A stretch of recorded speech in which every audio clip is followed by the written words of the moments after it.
Tudo bem? Como estão passando por aí? Estamos perto do final do ano e sempre que nós olhamos para trás, perguntamos, e aí, foi bom esse ano? Podemos até saber que o ano teve tantas coisas ruins, mas para nós como cristãos, sempre temos que ver a vida passar para subir, crescer, avançar. E a melhor forma de crescer espiritualmente é estar sempre em contato com Deus e deixar que Ele nos guie a cada dia. Bem-vindos ao esboço da lição da Escola Sabatina. Estamos na lição número 10 e o título da lição é Chorem e Gritem. Que título, né? Vamos explicar um pouco em que consiste esse título e para isso vamos basear nosso estudo em Tiago capítulo 5, verso 1 até o verso 6. E para poder comentar esta lição está mais uma vez conosco o Dr. Wilson Paroski. Bem-vindo, Pastor Paroski. Obrigado, pastor. Pastor Paroski é professor de teologia na Universidade de UNASP aqui em Engenheiro Coelho, São Paulo. Vamos fazer uma oração para que Deus nos guie, nos oriente nesse momento e possamos realmente sentir a mão de Deus conduzindo este estudo da Palavra de Deus, por favor. Ok. Senhor nosso Deus, nosso Pai, mais uma vez queremos agradecer-te imensamente pelos preciosos ensinamentos que nos deixaste, nas mensagens dos profetas, dos apóstolos, dos evangelistas. E agora, mais uma vez, vamos abrir o livro de Tiago e esperamos nele encontrar lições preciosas para cada um de nós. Amém. Sê conosco neste momento, em nome de Jesus. Amém. Amém. Na Guatemala existe uma tribo indígena chamada Quechua. Eles têm uma boa palavra para arrependimento, cujo sentido é dói meu coração. Distante dali, no interior da África, a tribo Bauli tem um vocabulário talvez ainda melhor. O termo que eles usam para arrependimento significa dói tanto que quero desistir disso. E o foco da lição desta semana é compreender que não há reforma verdadeira sem arrependimento genuíno. Vamos agora à segunda parte de nosso esboço. Vamos a conversar um pouco de nosso foco da lição. Na realidade, tem dois temas diferentes. Chorem e lamentem, que tem um assunto que se aplica e também que é a realidade daquele tempo. E a segunda parte que tem a ver com as riquezas. E vamos à primeira pergunta. Chorem e lamentem. É uma expressão que já começa o texto dessa semana, né? Exatamente. Tiago, ele diz que os ricos devem chorar e lamentar. E a pergunta é, por que que os ricos devem chorar e lamentar? No contexto da epístola, o apóstolo estabelece um contraste entre pobres e ricos. Ele diz lá atrás, no capítulo 2, versículo 6, sobre os pobres, entretanto, vós outros... ele está falando dos ricos, mas em relação aos pobres, vós outros menosprezastes os pobres. Não são os ricos que vos oprimem, não são eles que vos arrastam para os tribunais. Capítulo 2, versículo 7. E agora aqui no capítulo 5 ele diz que os ricos devem chorar, devem lamentar. Por quê? No contexto da lição sugere, eles devem chorar e lamentar da perspectiva do futuro. Porque assim como aqueles que hoje sofrem, depois se alegram, os ricos que hoje oprimem os pobres, e aparentemente estão felizes agora, hoje estão felizes, um dia eles vão colher o resultado da sua iniquidade, o resultado da sua maldade. Uhum. Então não é que todos, não está falando dos ricos, está falando das maldades que eles fizeram ao ganhar sem pagar o justo salário, enfim. Né? Exatamente.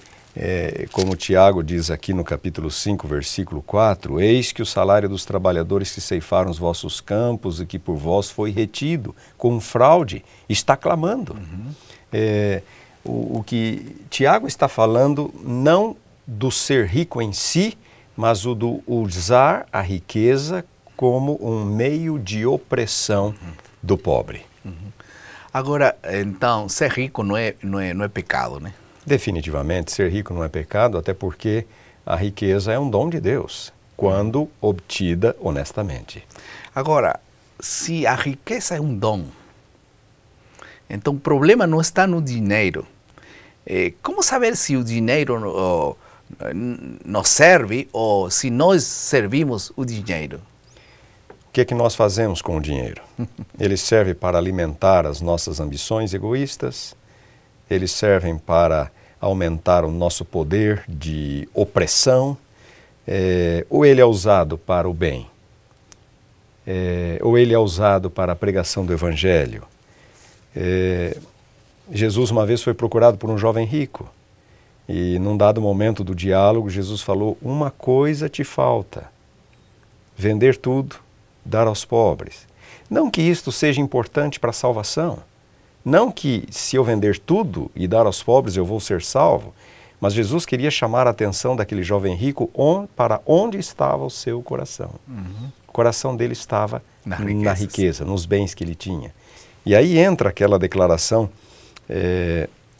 muito conhecida que o problema não é a riqueza, mas é o amor à riqueza, o amor ao dinheiro que é a causa de todos os males.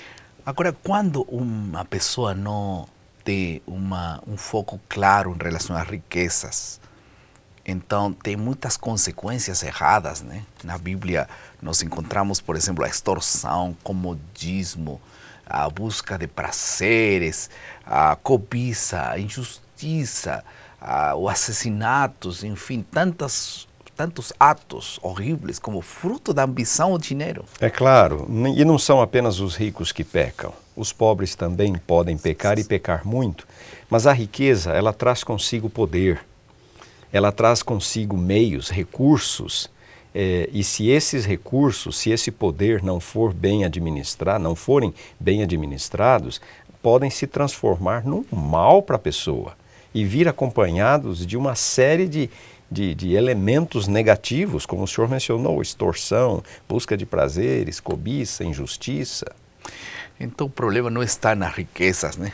Está nas pessoas que estão possuídas de egoísmo. O problema está na maldade do coração humano. É ali que está. Existem pessoas ricas que são benfeitoras da humanidade. Amém, por isso. E existem pessoas ricas que contribuem ainda mais para o mal, para a corrupção, para os problemas que existem na humanidade.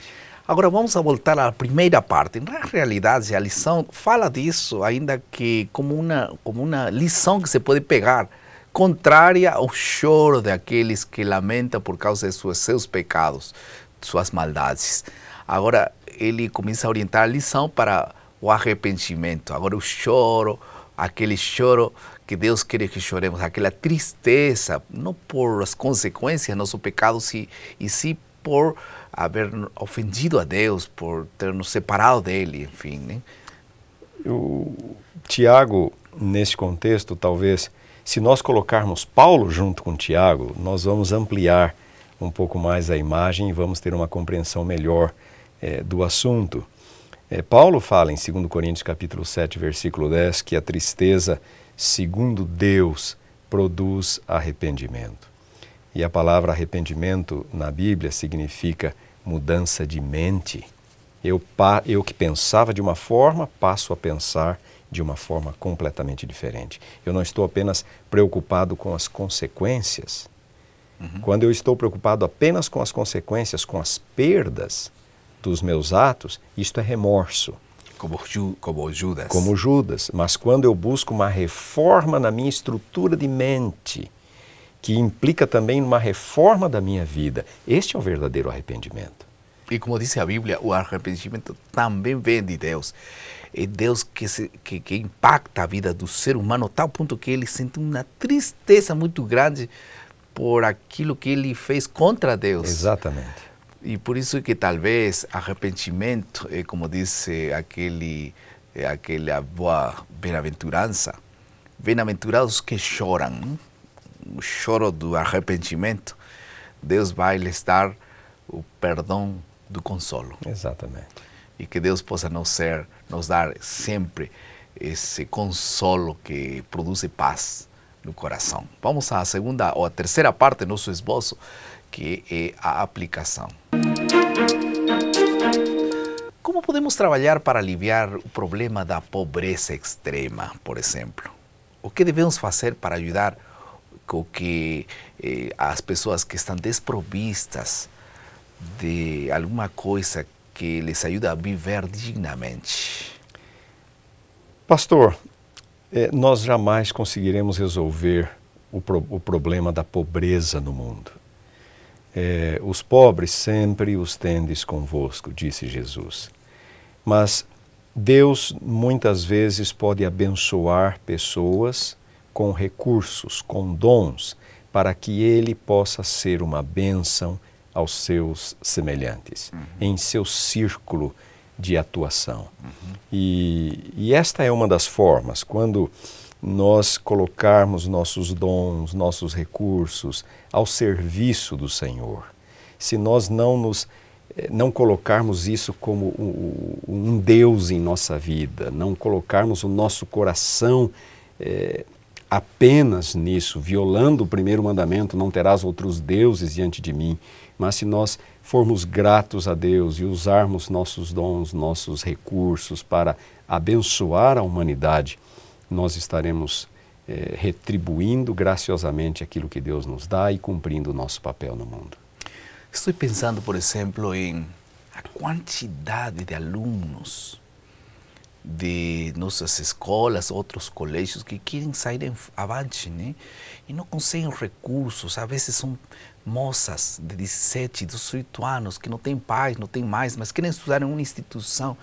E a instituição custa, não é barato em muitos casos. Apesar que temos muitas ajudas de diversas pessoas, mas se todo mundo contribuir, se cada igreja ou cada pessoa que tem um pouquinho mais pudesse separar um pouco desse valor para ajudar aquela pessoa que não pode conseguir recursos, trabalhou, comportou, fez tanta coisa e fica frustrada, e às vezes essa frustração pode levar a fazer coisas erradas. Me imagino se todo mundo que tiver um pouquinho mais pudesse se unir. Eu estou colocando um exemplo aqui, mas tem outras necessidades, outras pessoas que gostariam de sair em frente na vida, mas precisam de uma mão generosa de alguém que possa ajudar essas pessoas. Acho que podemos nós fazer alguma coisa para melhorar um pouco mais a situação de nosso próximo.